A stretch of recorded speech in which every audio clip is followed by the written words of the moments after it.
Bonjour tout le monde, je m'appelle Sarah. Qu'est-ce que tu choisirais entre être esclave chez tes parents ou être libre, mais sans logement? Ma situation m'a obligée à prendre la deuxième option. J'ai grandi dans un environnement assez strict. Mon père était un agent immobilier assez célèbre et respecté. Quand ma mère était encore en vie, il lui rendait la vie dure. Elle n'avait que très peu de liberté. Il l'empêchait de travailler, de sortir avec ses amis, de parler à d'autres hommes. Il la traitait vraiment comme Cendrillon. Ma mère devait juste faire le ménage dans la maison et faire la cuisine. Et elle ne s'est jamais plainte. Je pense qu'il avait brisé tous ses rêves. Elle est devenue la parfaite femme au foyer, mais il continuait de passer ses colères sur elle. Et pourtant, quand ils sortaient ensemble, il se comportait comme un parfait gentleman. Tout le monde nous voyait comme une famille parfaite. J'étais leur fille unique. Quand ils se disputaient, ils menaçaient toujours ma mère de l'envoyer dans un hôpital psychiatrique où elle ne pourrait plus me voir.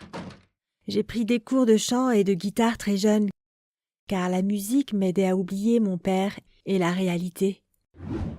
Tout le monde me disait que j'étais très douée. Malheureusement, ma mère n'a pas supporté cette pression permanente et on lui a diagnostiqué un cancer. Elle est décédée quand j'avais 16 ans. Ça m'a fait beaucoup de mal et depuis, je n'ai plus personne avec qui partager mes peines. Après sa mort, le comportement de mon père a empiré. Il était insupportable. Quand il rentrait du travail, il me criait dessus parce que la maison n'était pas parfaitement propre ou que son repas n'était pas servi comme il le voulait ou parce que j'étais trop maquillée. Le moindre détail l'énervait et il était vraiment imprévisible. Je pense qu'il aimait que je me sente faible. Et il voulait me transformer en Cendrillon comme ma mère. J'avais peur de me plaindre à mes amis ou aux services sociaux parce qu'il avait des contacts et tout le monde était certain que c'était un bon gars. Si j'essayais de révéler la vérité, je finirais à coup sûr dans un hôpital psychiatrique. Il buvait aussi beaucoup d'alcool et dans ces moments-là, je sortais de la maison pour aller dans le parc et chanter sous mon arbre préféré.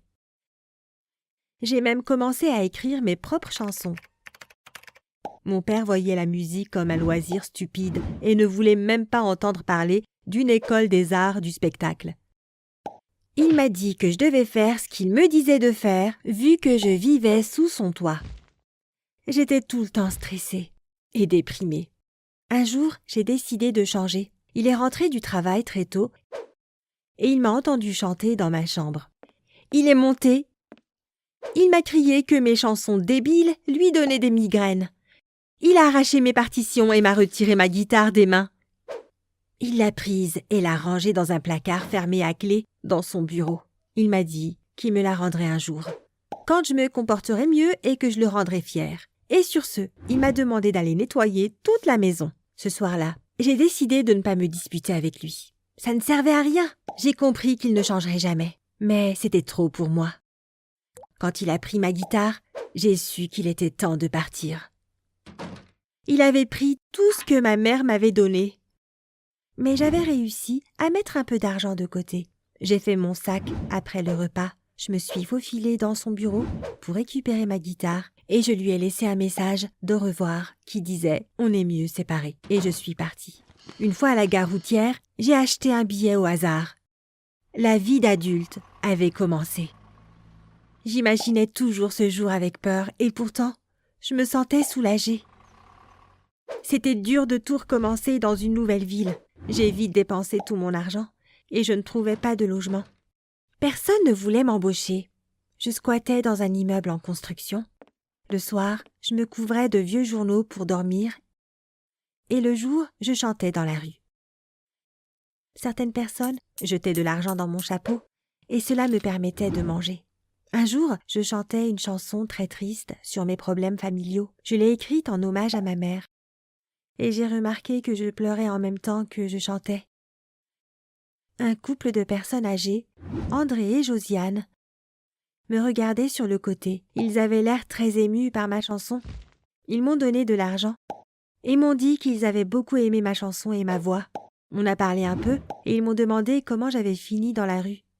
Je leur ai dit que c'était une longue histoire et ils m'ont proposé qu'on mange ensemble. Ça avait l'air d'être une gentille proposition, alors j'ai accepté. Ils m'ont emmené au restaurant. Et pour la première fois en 3 mois de vie de SDF, j'ai mangé à ma faim.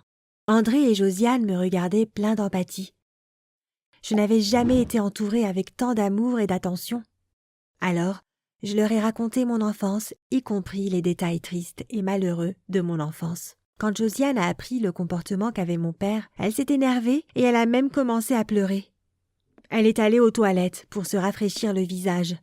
André m'a dit qu'ils avaient perdu leur fille quand elle avait 12 ans et que depuis sa mort, Josiane ne supportait pas le fait que des parents ne prennent pas soin de leurs enfants. Je me sentais bien avec eux et j'avais l'impression de les connaître depuis toujours. Après avoir mangé, ils m'ont demandé si j'avais un endroit où dormir et j'ai expliqué que je dormais sur un carton. C'était vrai, ils se sont regardés et ils m'ont proposé de dormir chez eux. Je ne pouvais pas refuser l'occasion de prendre une bonne douche et de dormir dans un vrai lit. Ils m'ont emmenée chez eux et c'était bien plus luxueux que ce que je m'imaginais. André et Josiane m'ont préparé une chambre sublime. Je ne leur faisais pas encore confiance à 100%, mais je n'avais rien à perdre. J'ai passé les 2-3 semaines suivantes chez eux. On a appris à mieux se connaître et j'avais l'impression d'avoir trouvé une vraie famille. Ils ne me traitaient plus comme Cendrillon, mais comme une vraie fille. Je profitais de leur piscine, je mangeais de la nourriture saine, je pouvais chanter autant que je voulais. Parfois, Josiane était même un peu trop attentionnée, mais ça me plaisait. Elle m'a même acheté une nouvelle guitare, peinte à la main. Un matin où on prenait le petit déjeuner ensemble, André et Josiane m'ont montré un prospectus pour un concours de talent en me disant que je devrais y participer et y chanter une de mes chansons. J'étais super excitée et j'ai accepté. C'était un petit concours, rien de très sérieux, mais c'était une énorme étape pour moi car je n'avais jamais chanté sur une scène. J'étais très stressée quand le jour du concours est arrivé. André et Josiane m'y ont emmenée en voiture. Avant d'entrer dans la salle, ils m'ont dit que peu importe le résultat, j'étais une star. C'était super mignon. Leurs bonnes ondes m'ont fait beaucoup de bien et ça s'est ressenti dans ma performance. Tout le monde a applaudi et j'ai d'un coup repéré Madame Davison dans la foule, la collègue de mon père. Elle m'a dit qu'elle avait rendu visite à des proches et qu'il l'avait emmenée à ce concours pour soutenir son petit-neveu. Elle était surprise de me voir et je lui ai demandé de ne rien dire à mon père. Ça l'a étonnée et rendue suspicieuse. Visiblement, mon père ne lui avait pas parlé de ma fugue. Ni à elle, ni à personne. Après ça, on s'est perdu dans la foule. Et j'ai fini 2e du concours. J'étais fière de moi. Plus tard dans la soirée, André et Josiane m'ont proposé de devenir mes nouveaux parents. On ne voulait pas perdre de temps dans la paperasse parce que j'avais bientôt 18 ans. En plus, mon père n'aurait jamais été d'accord.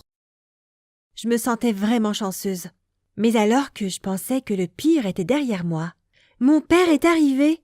Je suppose qu'il avait remonté leur adresse grâce aux proches de Madame Davison. André l'a fait entrer et a demandé ce qu'il faisait là.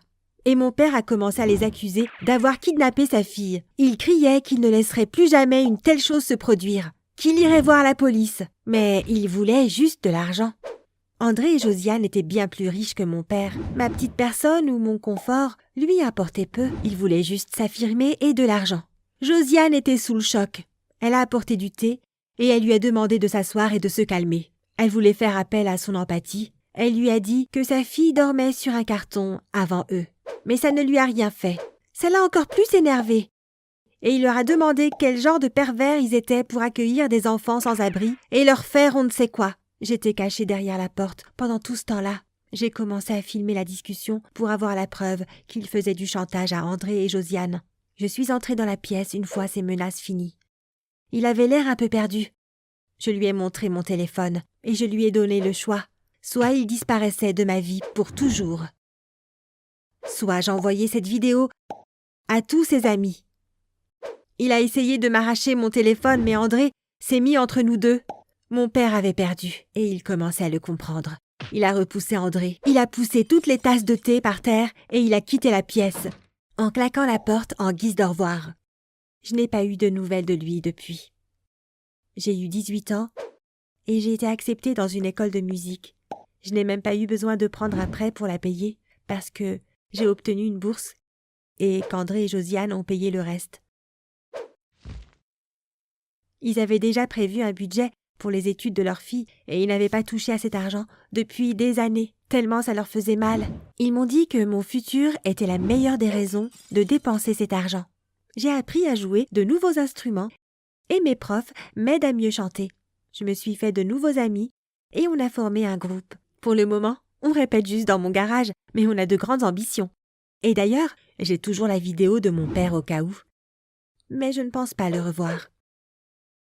Et il ne me manque pas du tout. Je pense que j'étais née dans la mauvaise famille et que j'ai retrouvé les miens. Et voilà mon histoire. Si elle t'a plu, aime la vidéo et abonne-toi à la chaîne. Si tu as vécu une expérience similaire, partage-la dans les commentaires.